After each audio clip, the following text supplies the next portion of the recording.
Développer ma façon de penser en me demandant pourquoi, mais surtout devenir l'élève de ma propre vie a tout changé pour moi. Et je vais vous raconter tout ça dans cette vidéo. Je me suis rendu compte dans ma vie que les moments où je pensais le plus souvent avoir raison, c'est le moment où j'échouais le plus souvent au final. Et le fait de penser que j'ai les réponses, que je sois certain de quelque chose, c'est ce moment-là en fait où je sabotais moi-même la raison de mon pourquoi. C'est ce qui me permet de comprendre aujourd'hui ce qui est vraiment juste pour moi, plutôt que d'essayer d'aller chercher les réponses dans mon mental. Et surtout, ça me ramène à vivre simplement en étant à l'écoute de mon corps, plutôt que de vivre avec les biais de la société ou que l'ego nous a inculqués pendant toutes ces années en fait. Et c'est pour ça que je préfère aller chercher les réponses à mon pourquoi vraiment à l'intérieur, dans mes valeurs et dans mes principes. La majeure partie de ma vie, quand je devais faire face à des situations inconfortables, quand il y avait des émotions ou des situations que je ne pouvais simplement pas gérer, en fait, inconsciemment, mon mental prenait le contrôle et mettait en place des stratégies de fuite. Clairement, c'était de la fuite pour pouvoir me permettre de gérer ces situations. Mais clairement, c'était pas sain. Il y a plein d'exemples comme ça, mais si je dois simplement prendre l'exemple de la réussite, si je voyais une autre personne réussir, en fait, je me disais simplement que cette personne, elle avait de la chance, ou elle avait eu ci ou ça qui lui a permis d'être cette personne. Et moi, pendant ce temps-là, je retournais à ma médiocrité, mais concrètement, c'était simplement de la fuite, parce que je n'assumais pas que cette personne puisse réussir, là où moi, je ne m'autorise même pas. Et le pire dans tout ça, c'est que je n'essayais même pas de comprendre pourquoi. J'étais juste dans la fuite et je me disais vraiment qu'il avait de la chance. Et du coup, à force de répéter ces schémas, d'être dans la fuite, d'être dans l'évitement, j'ai commencé à comprendre ce qui se mettait en place et j'ai travaillé dessus. Et c'est à partir de ce moment-là que je suis devenu l'élève de ma propre vie. Et donc, à partir de là, tout mon paradigme a commencé à changer. Je suis vraiment retourné dans mon humilité, j'ai appris à apprendre et surtout à penser différemment. Et du coup, en prenant conscience de tout ça, ça m'a mis aussi en lumière tous mes schémas. Mes schémas en fait, pour être accepté, je me disais qu'il fallait que je sois bon, il fallait que je sois le meilleur. Et du coup, je me mettais en concurrence volontaire directement avec les autres dans mes domaines, que ce soit professionnel ou quoi que ce soit. Et indirectement, j'essayais de presque rabaisser les autres pour me mettre en valeur et je cherchais à trouver ma valeur un peu comme ça. C'était vraiment pas sain.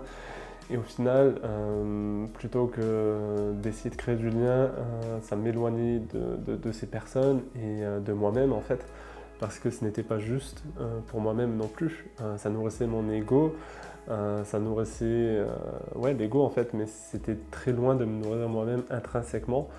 Je me perdais moi-même tout en perdant les autres et en étant chiant, en étant lourd, en étant tout ce qu'on veut, mais juste pas moi-même au final.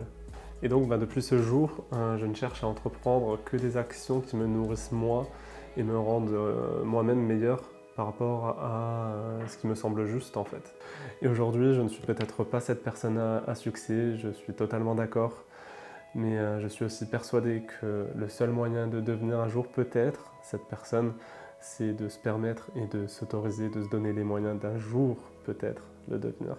Mais sans même parler de tout ça, toutes les actions que j'entreprends aujourd'hui, toutes les choses que je fais, elles m'animent vraiment au plus profond de mon être et ça pour moi c'est déjà une victoire. Et comme Sénèque l'a si bien dit, c'est la vie qui nous apprend et non l'école. Du coup souvent je me projetais soit dans le passé, soit dans le futur. Je me demandais qu'est-ce que j'aurais pu faire mieux, qu'est-ce que j'aimerais ou comment je vois ma vie. Mais au fond, à part créer de l'attention, des attentes ou des regrets, des remords, j'avance pas vraiment. Et du coup, simplement, aujourd'hui, je vis dans le pourquoi et je me questionne toujours dans l'instant présent, pas dans les projections, mais vraiment du pourquoi je fais ça et pourquoi il faudrait que je fasse ça. Et c'est vraiment les actions que je vais entreprendre maintenant qui vont déterminer les réponses du pourquoi, mais dans le futur. Pourquoi je fais du sport aujourd'hui parce que demain je veux un meilleur physique, parce que je veux descendre les pistes de ski comme je rêve de le faire, pour avoir l'endurance, le cardio et tout ce qui va avec. Pourquoi je fais des vidéos YouTube? Parce que pour moi, le partage m'ouvre le cœur et vraiment, si je peux être inspirant et aider des personnes à traverser ce que j'ai pu traverser ou alors des épreuves similaires ou simplement inspirer de par ma personne, c'est avec plaisir et comme je disais, ça m'ouvre le cœur même si aujourd'hui j'ai encore peur de le faire. Tout ça pour dire que c'est vraiment les actions de l'instant présent qui vont impacter notre vie et c'est pas notre passé qui dicte notre futur, mais vraiment en fait tous les jours on a une chance de changer notre vie et de se réinventer simplement. Tout a réellement changé pour moi quand j'ai décidé d'arrêter de me réveiller par erreur en fait et que j'ai vraiment décidé de prendre ma vie en main, d'arrêter de regarder derrière, d'arrêter de regarder le passé qui me retenait en fait simplement et j'ai pris conscience que ce qui peut changer mon futur c'est simplement les actions que j'entreprends aujourd'hui. Et le passé n'a plus d'importance en fait, il est passé. Je vais vous partager 3 de mes prises de conscience qui m'ont vraiment permis d'aller de l'avant. C'est un partage personnel, ça ne veut pas dire que ça sera le cas pour vous, mais si ça peut vous donner des pistes ou quoi, je trouve ça juste de vous les partager aujourd'hui. La première, c'est quand j'ai compris que c'est pas les actions que je faisais qui m'empêchaient d'avancer, mais bien celles que je ne faisais pas en fait. Je pouvais jouer aux jeux vidéo certes, mais je ne m'intéressais pas au sport, je ne faisais pas de sport, je ne m'intéressais pas au monde, j'avais pas du tout cette ouverture à la vie. Et c'est progressivement en commençant à faire du sport, à m'intéresser au développement personnel et plein d'autres choses, tout en jouant aux jeux vidéo, que ma vie a commencé à changer en fait. Dans le sens où j'ai commencé à découvrir des choses qui me nourrissent réellement et qui m'animent. La deuxième prise de conscience, c'est quand j'ai vraiment commencé à changer mon attitude et ma posture.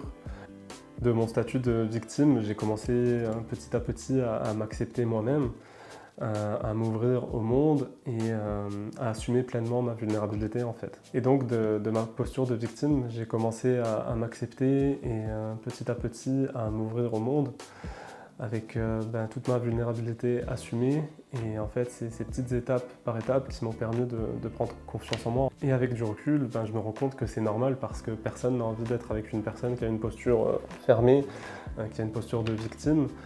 Et je me rends compte que simplement la façon dont moi-même je me regardais déterminait la façon dont le monde me percevait.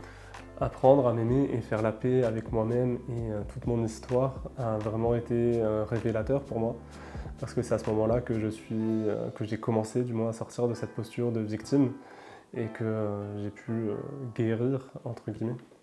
Et du coup, pour finir sur les prises de conscience, ce qui m'a vraiment aidé, c'est de devenir l'élève de ma propre vie en fait. Vraiment développer cette compétence de devenir enseignable et en fait simplement me dire que je ne connais rien pour pouvoir apprendre le plus de choses possible. Et vraiment partir du principe que ce n'est pas parce qu'aujourd'hui je ne connais rien sur un tel sujet que je ne peux pas les apprendre en fait. Et ça revient même avec les personnes.